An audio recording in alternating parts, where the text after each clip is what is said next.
Hi, I'm Kat Hegberg, and I am so excited to welcome you to this 2-week beginner-friendly yoga program for building strength and endurance. Here's what you can expect from this program. This is a 2-week program, and each day you'll get a 20-minute class. The classes will alternate between strength-building flows, which will be a little bit more yoga. If you're a yoga practitioner already, some things will be pretty familiar. And yoga drills, which will use some yoga shapes and a little bit of not so yoga shapes to help us build strength and endurance. So these might be drills that we do for time, that we do for reps, but ultimately they're drills that are going to hopefully serve our practice. So week 1, you'll start with a lower body yoga flow, and then an upper body strength drill class, a core flow, a lower body strength drill class, an upper body flow, core drills, and then at the end you will get a feel-good stretch class or a recovery class.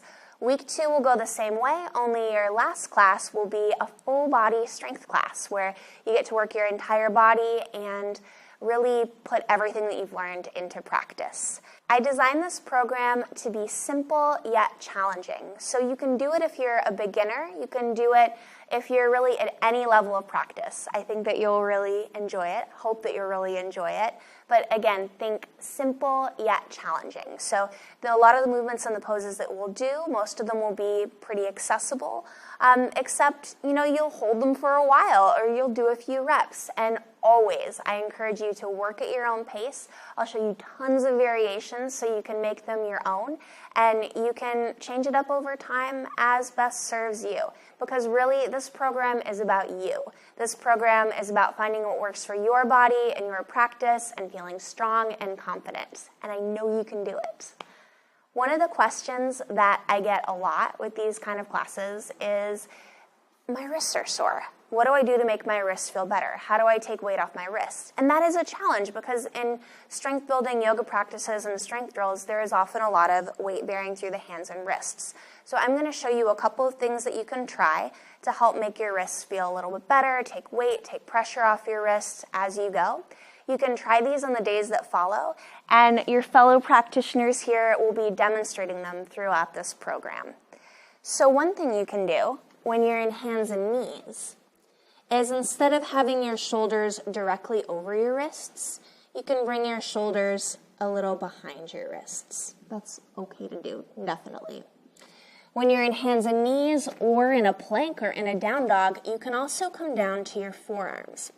Now, sometimes this makes things a little bit more challenging to come to your forearms, and sometimes it can feel even a little awkward. Like if you're drawing a knee into your chest, you're like, wow, there's not as much space. So here's a tip. You can take yoga blocks, and if you don't have blocks, you can use books or anything that's the same height. So one thing the same height as the other thing. And you can bring your forearms onto blocks. And you can even stack 2 blocks or books or whatever you're using on top of each other. And now I'm the same height I would be if I were on hands and knees.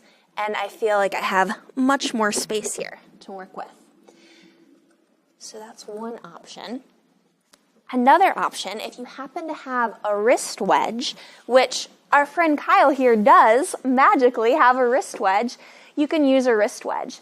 And you can have your mat on top of the wrist wedge or the wrist wedge on top of your mat. You just want to make sure that the high part of the wedge is facing you and the low part of the wedge is pointing down. So go ahead and put your hands on the wedge, Kyle. So the heels of his hands are higher than his fingers, and that means that there's less extension, which is this position, required of his wrists, so that it's going to be less of an angle, less pressure. Go ahead and find a down dog there. See how that feels.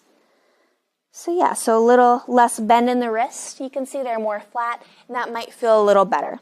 Great. If you don't have a wrist wedge, another thing you can do, let's go ahead and move that out of the way.